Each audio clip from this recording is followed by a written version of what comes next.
The text message glowed on Frances's phone like a burning ember. Can't wait until she's gone. Then we can finally be together properly. My trembling fingers almost dropped the device as the words seared themselves into my brain. I'm Sasha, and this is how I discovered my husband of 10 years was leaving me for my best friend. Who is it, honey?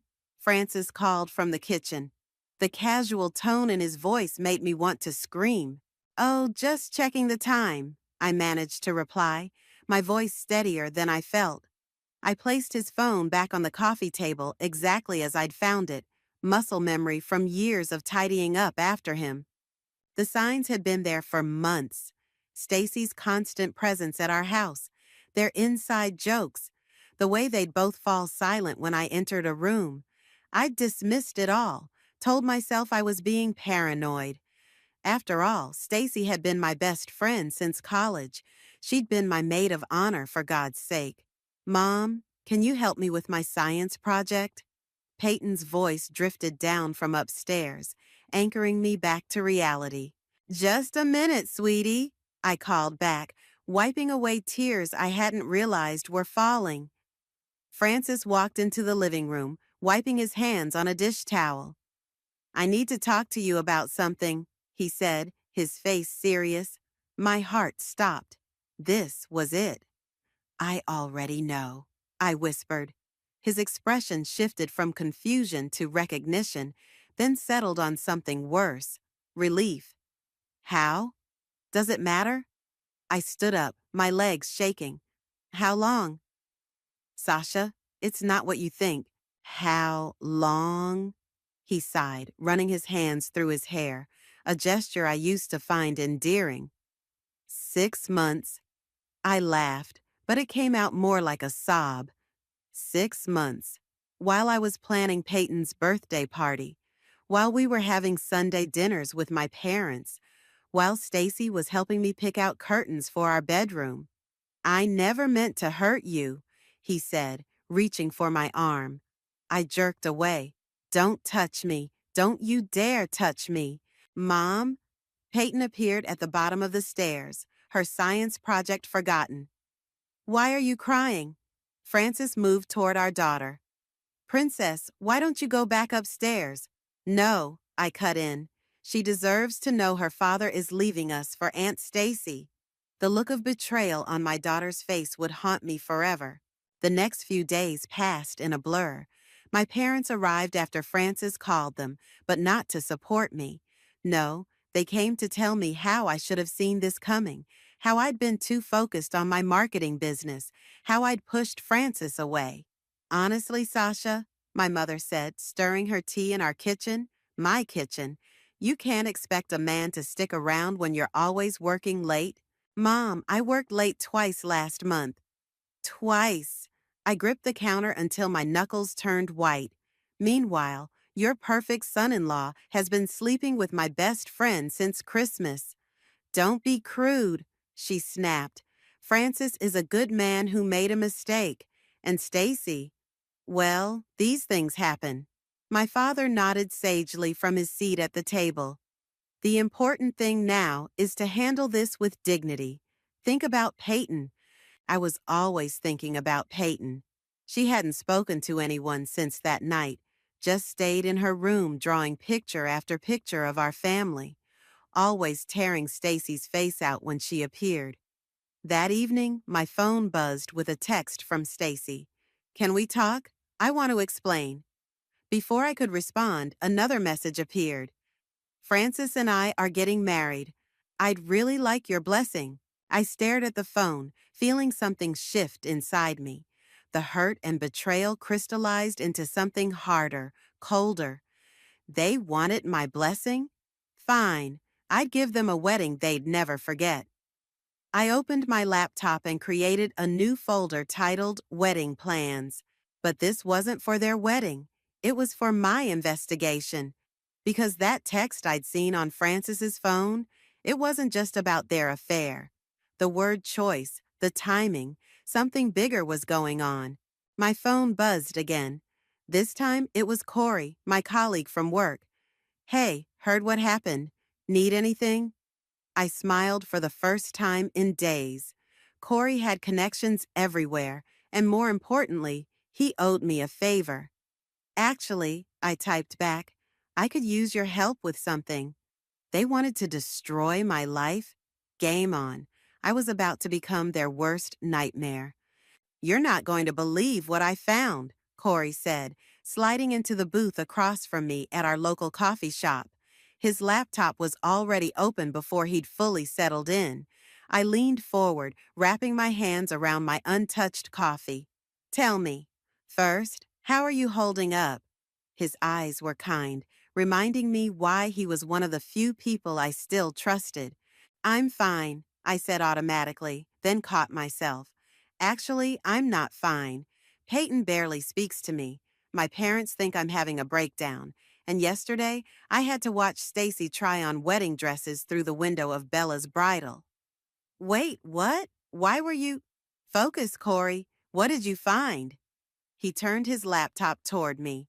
Look at these email exchanges between Stacy and your clients from last year.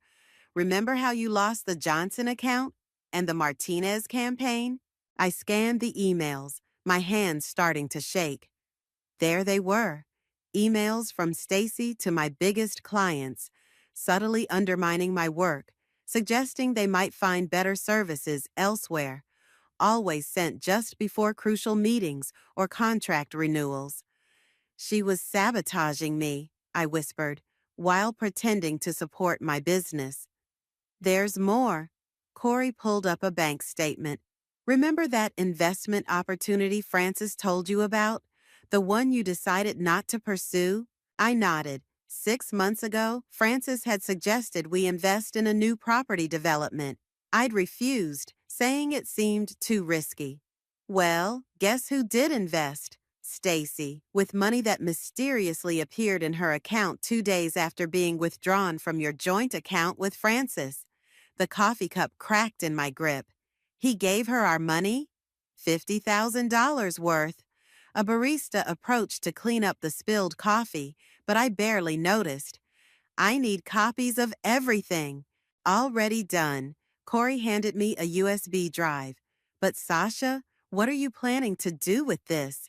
The bell above the cafe door chimed, and I looked up to see Jacqueline, my half-sister, walking in. She spotted us and hesitated before approaching our table.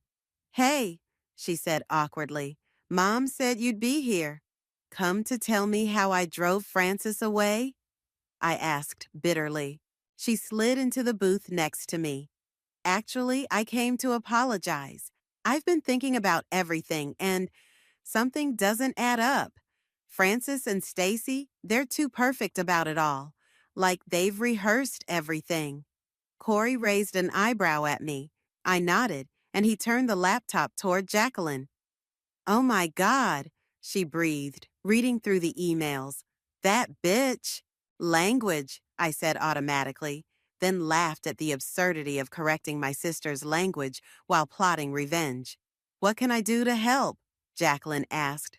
Actually, I said, you're still invited to their engagement party next week, right? She nodded. I need you to keep your eyes open. Watch how they interact with the guests, especially Francis's business partners. Already on it, Corey interjected. I've been doing some digging into his company. There are some interesting patterns in their recent acquisitions. My phone buzzed. A text from Francis. Need to discuss Peyton's schedule for the wedding. Stacy thinks she should be the flower girl. Over my dead body, I muttered. Mom? Speaking of Peyton, she appeared beside our table with my neighbor who'd been watching her. Can we go home now? I gathered my things, hugging Corey and Jacqueline goodbye. As we walked to the car, Peyton took my hand, something she hadn't done in weeks. Mom, she said quietly, I heard Dad talking to Aunt Stacy yesterday when he picked me up. They were fighting about money. I helped her into the car, mind racing. Fighting how, sweetie? Aunt Stacy said something about promises, and Dad said he needed more time. They stopped when they saw me. That night, after putting Peyton to bed, I sat at my desk with the USB drive Corey had given me. As I dug deeper into the files, A pattern emerged. The sabotage of my business, the stolen investment money, they were just the tip of the iceberg. My phone lit up with a message from Jacqueline. "You won't believe what I just overheard. Call me ASAP." I dialed her number, heart pounding. Whatever Francis and Stacy were planning, they had no idea what was coming. Because while they were busy playing their perfect couple act, they'd forgotten one crucial detail. I had nothing left to lose. Well, almost nothing. I looked at Peyton's school picture on my desk and felt my resolve strengthen. I would protect her from their lies, even if it meant burning everything else to the ground. They did what? I gripped my phone tighter as Jacqueline's words sank in. "I'm telling you, Sasha, they've done this before. Remember Marcus from Francis's old firm? His wife didn't just leave him last year. Stacy was involved there too." I sat down heavily on my couch, memories flooding back. Marcus had been Francis's mentor until his sudden departure from the company. His wife had vanished shortly after, leaving behind a mess of fraud allegations that had destroyed his reputation. "But that's not even the worst part," Jacqueline continued. "I found documents in Dad's study. Francis has been manipulating company records, and Dad's signature is all over them." "Our father is involved in this?" "No, that's just it. Dad has no idea. I think Francis forged his signatures." A knock at my door made me jump. Through the peephole, I saw my mother standing there, perfectly coiffed as always. "I have to go," I told Jacqueline. "Mom's here." I opened the door and my mother swept in like she owned the place. "Really, Sasha, the garden is a mess. What will the neighbors think?" "I've been a little busy dealing with my husband leaving me for my best friend," I said dryly. She waved her hand dismissively. "About that," Francis called. "He's worried about your behavior. Following Stacy around, making accusations. This needs to stop." I pulled out my laptop. "Mom, I need to show you something." "I don't want to see your so-called evidence."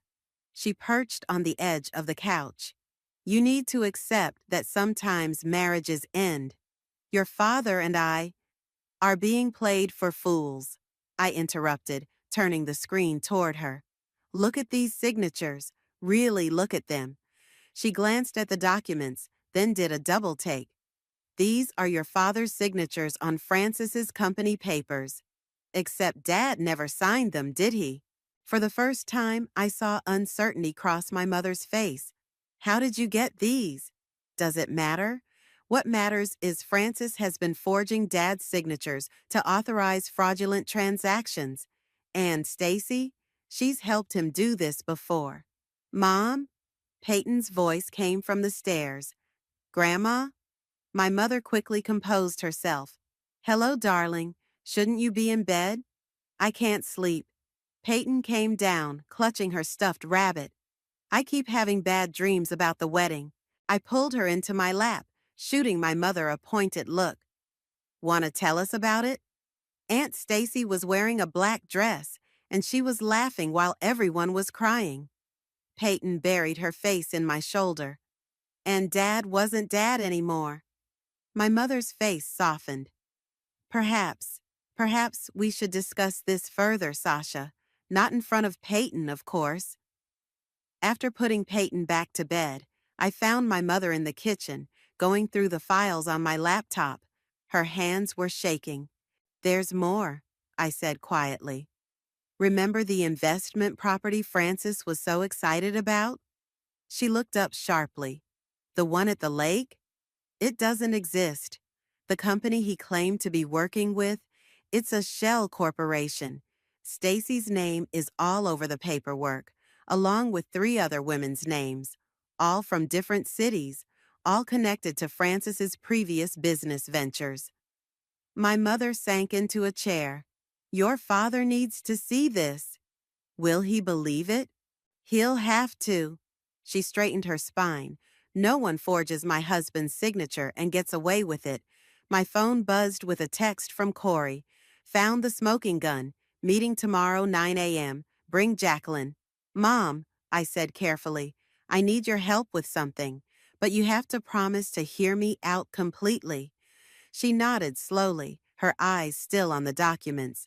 Francis and Stacy's wedding is in 3 weeks.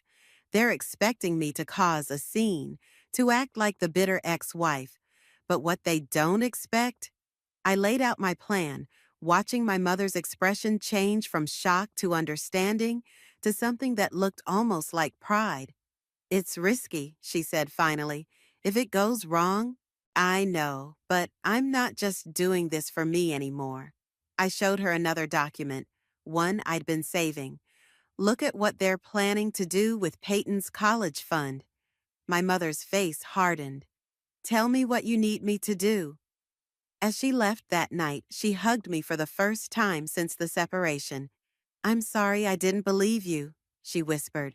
I watched her car disappear down the street, feeling stronger than I had in weeks. Francis and Stacy thought they had everyone fooled with their perfect love story, but their house of cards was about to come crashing down, and I would make sure everyone was watching when it did. You need to see this. Corey slid an envelope across the cafe table. Inside was a stack of photos. Francis and a woman I didn't recognize, looking very intimate at what appeared to be a hotel bar. When were these taken? I asked, my coffee forgotten. Last week. Corey leaned forward. Her name is Rachel. She works for the same company Francis used to scam Marcus. Jacqueline, sitting beside me, grabbed the photos. But he's supposed to be marrying Stacy in 2 weeks. Exactly, Corey said. And here's where it gets interesting. Rachel, she's been transferring large sums of money into an offshore account, an account that traces back to Stacy. My hands started shaking. They're not just scamming me, they're scamming each other. There's more, Jacqueline added. Dad confronted Francis about the forged signatures yesterday. Want to guess what happened? He denied everything. Better, he blamed you, said you must have forged them out of revenge. I laughed bitterly. Of course he did. And Dad believed him? Actually, no. Jacqueline smiled. Dad may be old school, but he knows your handwriting. He's having his lawyer look into everything. My phone buzzed. A text from Stacy. Dress fitting tomorrow. Peyton needs to be there. Don't make this difficult. She's unbelievable, I muttered. Speaking of Peyton, Corey said, where is she? With Francis. It's his weekend. The words tasted bitter. He's taking her to lunch with Stacy's family. Just then, my phone rang. Francis's number. Hello? Mom? Peyton's voice was small and upset. Can you come get me? I was already grabbing my keys.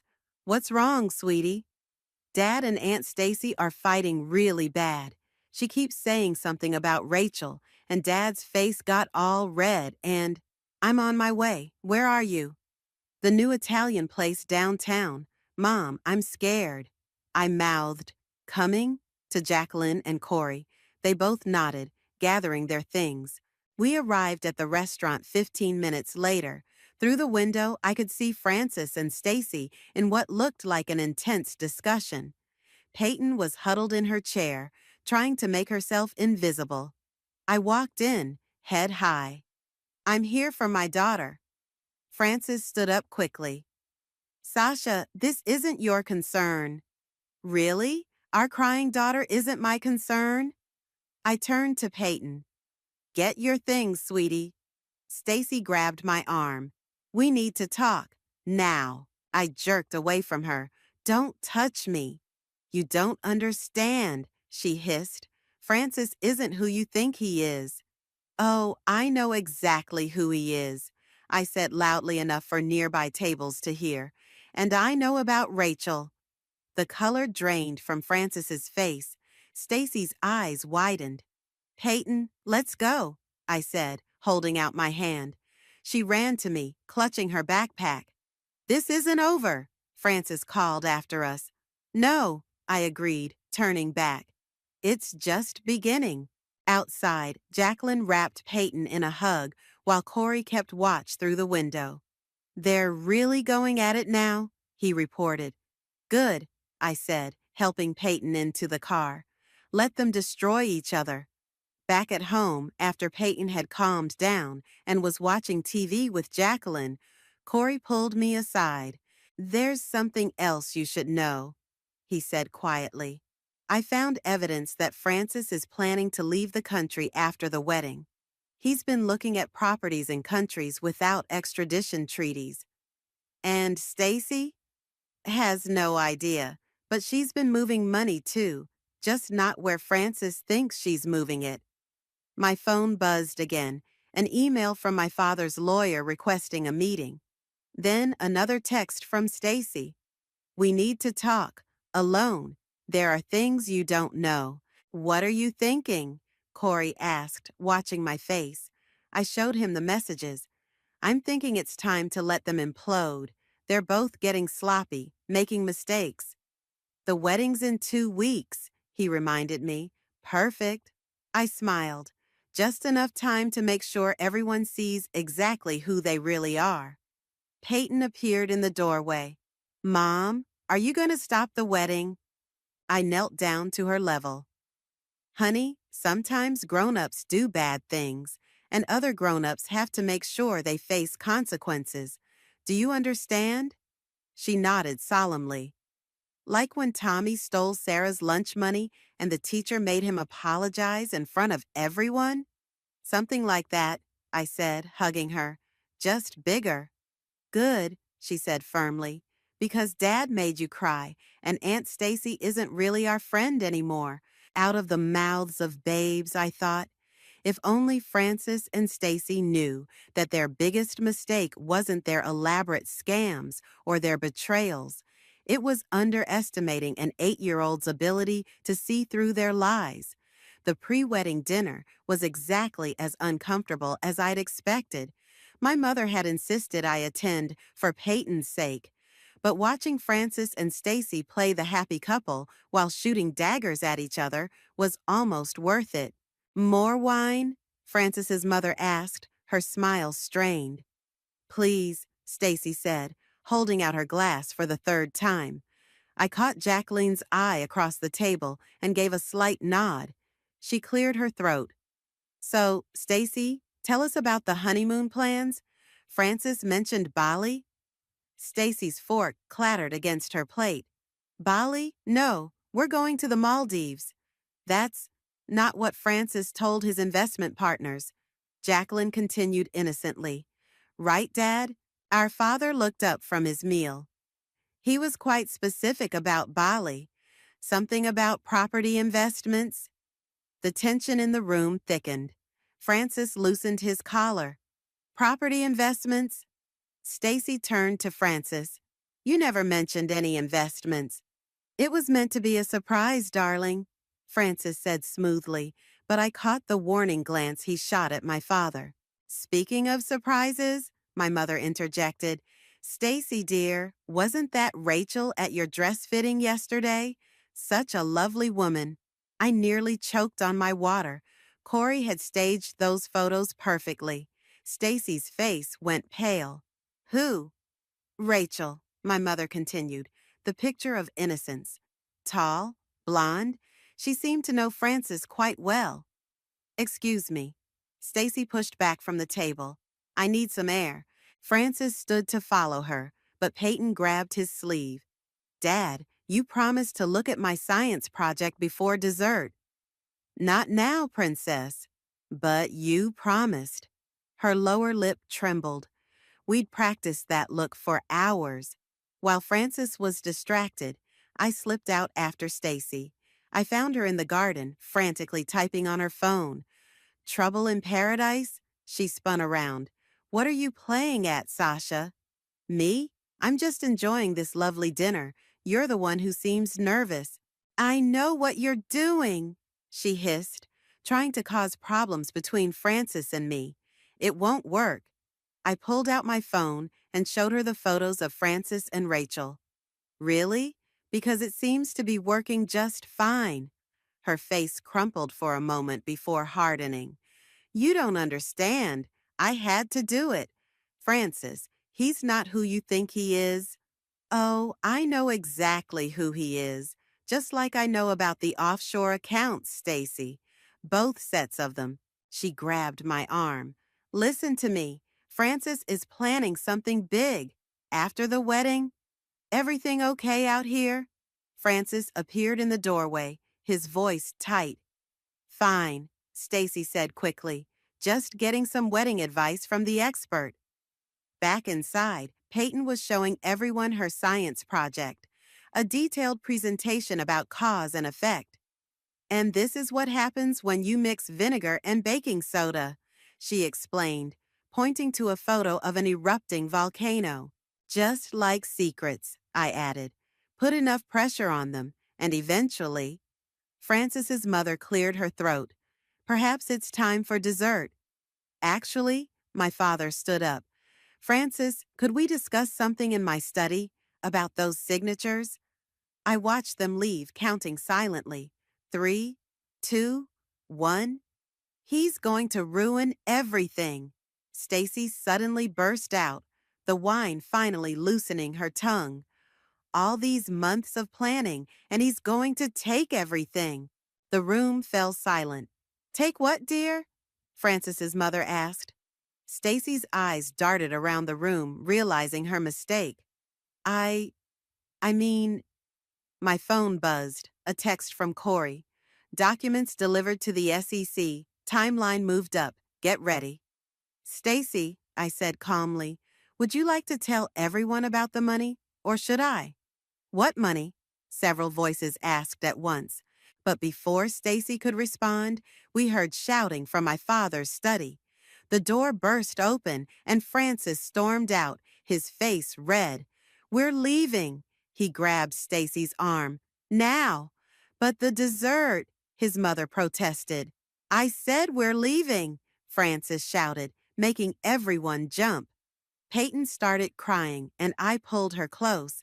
It's okay, sweetie. Remember what you learned about cause and effect? She nodded against my shoulder as Francis and Stacy fled the house. What just happened? Francis's mother demanded. My father emerged from his study, holding a stack of papers. I believe, he said gravely, we've all been played for fools, but not for much longer. I hugged Peyton tighter, watching the chaos unfold. The wedding was in 3 days, and everything was falling apart exactly as planned. But this was just the appetizer. The main course was still to come. The venue's been changed, Jacqueline announced, bursting into my kitchen the morning before the wedding. They're moving it to the Grand Hotel downtown. I looked up from where I was helping Peyton with her flower girl dress alterations. What? Why? Stacy claims there's a plumbing issue at the church, but I overheard her on the phone. She's terrified you'll show up at the church and make a scene. I couldn't help but laugh. If only she knew. My phone rang. Corey. Turn on the news. Channel 7. Now. I grabbed the remote, and there it was. Local business under investigation for financial fraud. Francis's company logo filled the screen. Mom? Peyton tugged at my sleeve. Is Dad in trouble? Yes, sweetie. Remember what we talked about? About how sometimes people need to face consequences? She nodded solemnly. Like the volcano in my science project. The doorbell rang. Through the window, I saw Stacy standing on my porch, looking frantic. I nodded to Jacqueline, who took Peyton upstairs. You did this, Stacy accused as soon as I opened the door. You tipped off the SEC. Actually, I didn't. I stepped aside. But please, come in. We should talk. She paced my living room like a caged animal. You don't understand. The wedding has to happen tomorrow. Everything depends on it. You mean your plan to transfer all the money to your private account before Francis can get to it? She froze. How did you? Or did you mean Francis's plan to flee the country with Rachel after leaving you to take the fall for his fraud? He wouldn't. But I saw the doubt in her eyes. Check your phone, I said quietly. She pulled it out just as a message arrived. Photos of Francis and Rachel at the airport. time-stamped an hour ago. No, she whispered. No, no, no. He's running, Stacy. The SEC investigation spooked him.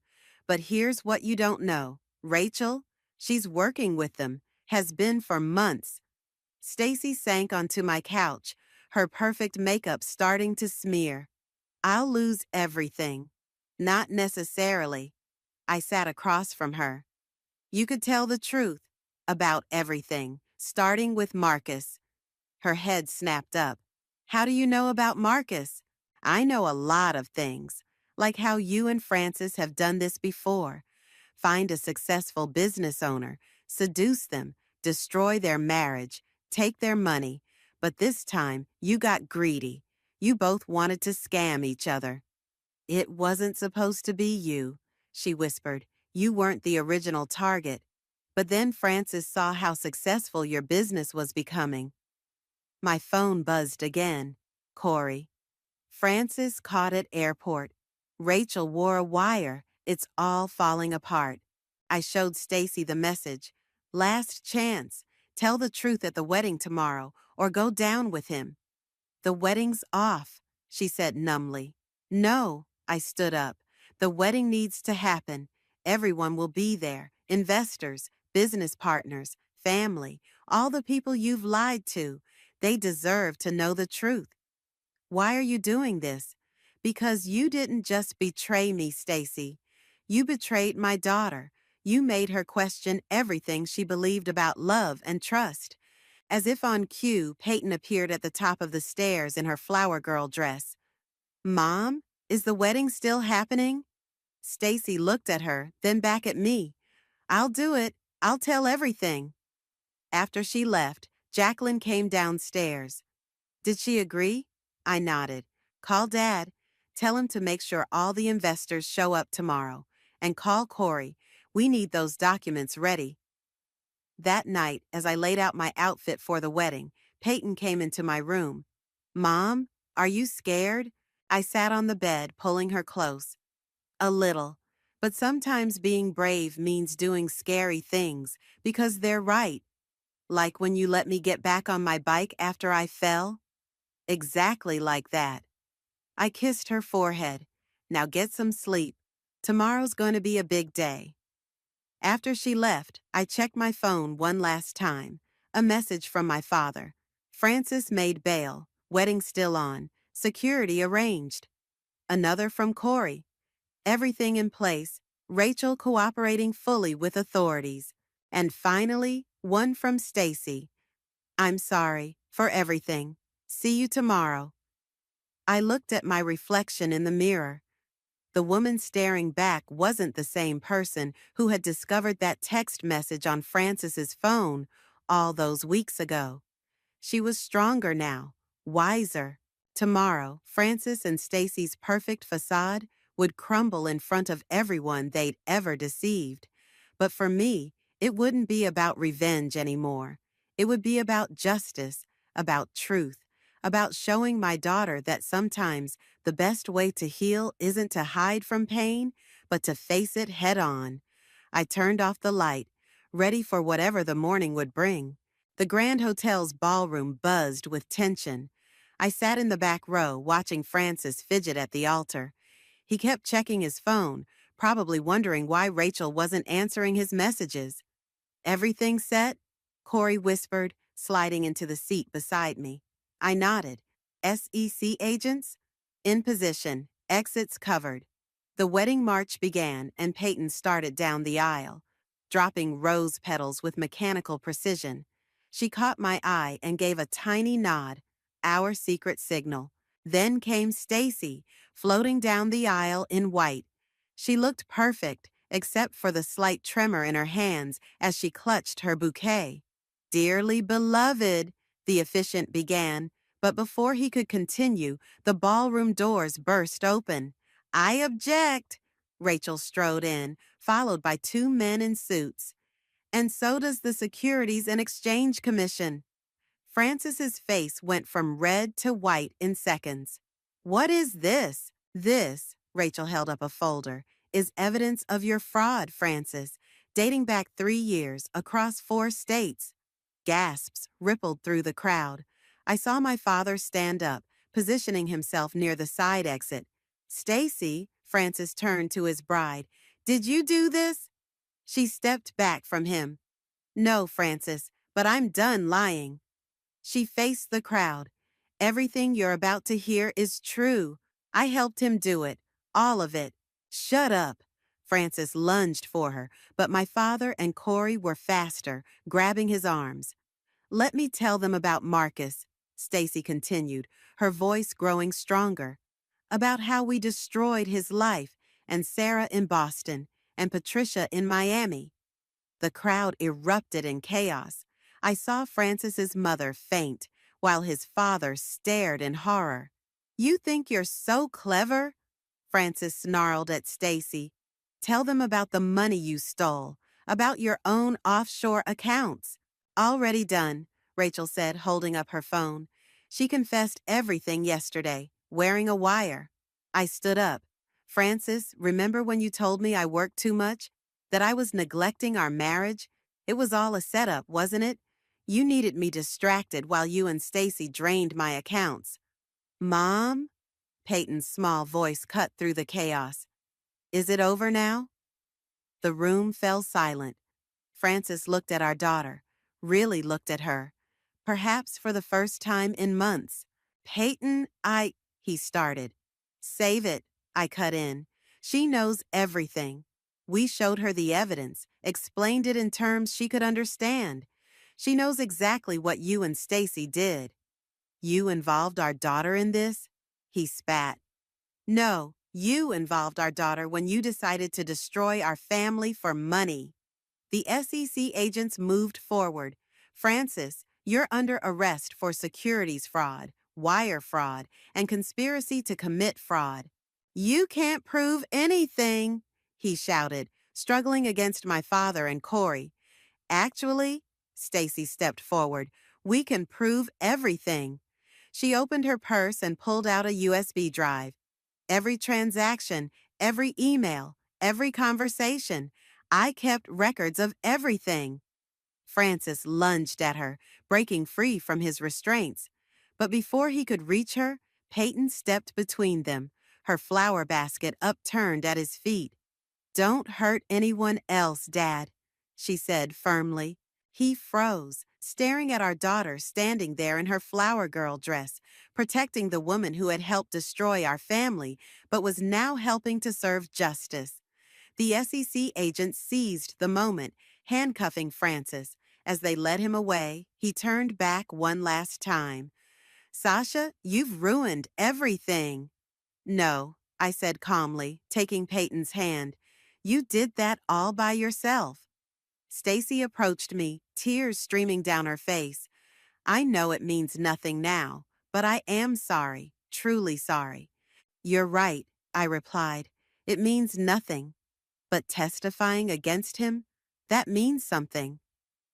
The ballroom slowly emptied, shell-shocked guests filing out as reporters began arriving. My mother appeared at my side, wrapping an arm around Peyton. Let's get you out of that dress, sweetheart, she said softly. I watched them go, then turned to Corey and Jacqueline. Thank you, both of you. Are you okay? Jacqueline asked. I looked around the decorated ballroom, the flowers, the ribbons, all the trappings of what was supposed to be a perfect wedding.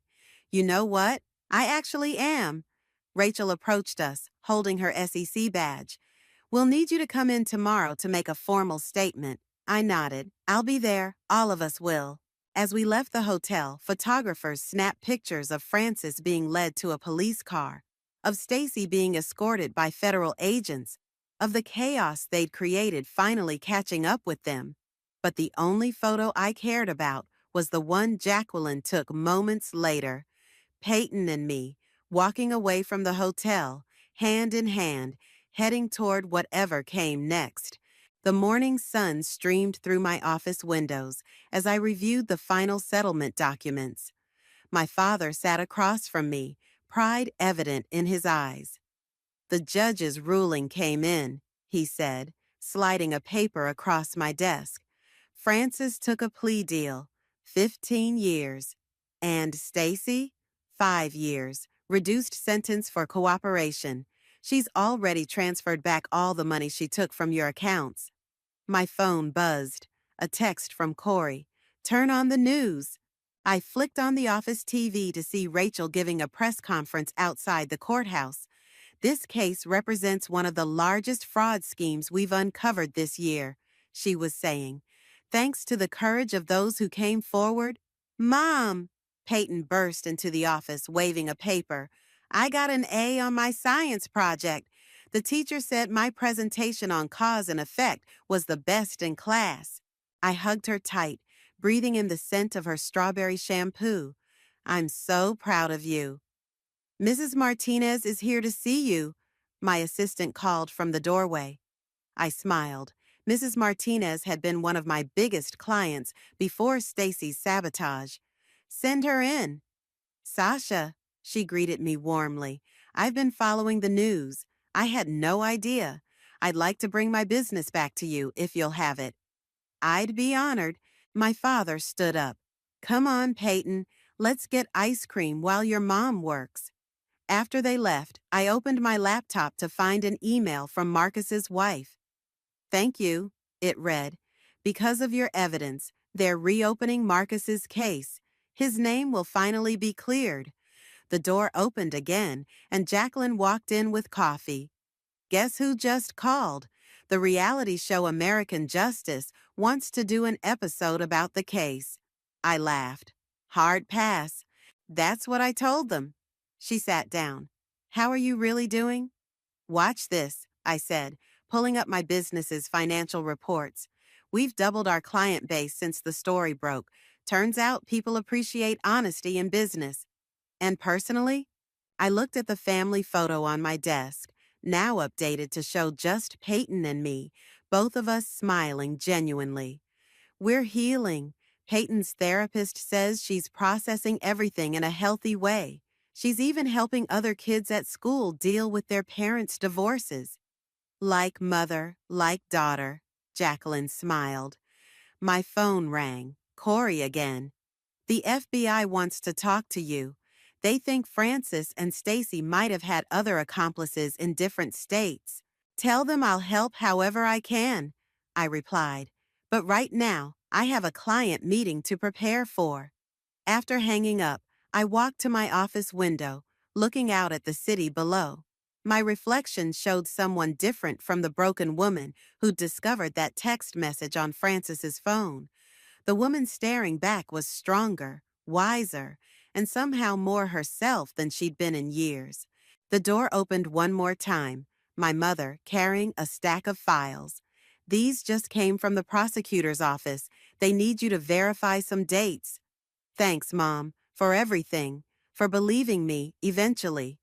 She touched my cheek. I'm sorry it took me so long, but watching you handle all this, you've taught me what real strength looks like. Mom! Peyton ran back in, ice cream cone in hand. Grandpa says we can get a dog. Can we, please? I looked at my mother, who nodded encouragingly. You know what? I think that's a great idea. Really? Peyton's eyes lit up. Can we go to the shelter today? After my meeting, I promised. We'll start our new chapter together. As they left, I sat at my desk and opened Mrs. Martinez's file. The sunlight caught my wedding ring, now moved to my right hand, transformed from a symbol of betrayal into a reminder of my own resilience. My phone buzzed one last time, a message from Rachel. Just heard from the prosecutor. All of Francis's hidden assets found. Your daughter's college fund has been restored in full. I smiled, thinking of the volcano and Peyton's science project. Sometimes things have to erupt before they can settle into something better, stronger, more true. The intercom buzzed. Your next appointment is here. I straightened my papers, ready to face whatever came next. Because that's what you do when life explodes. You don't just survive the eruption. You build something better from the ashes. Send them in, I said, standing tall. The door opened to my future, and I stepped forward to meet it.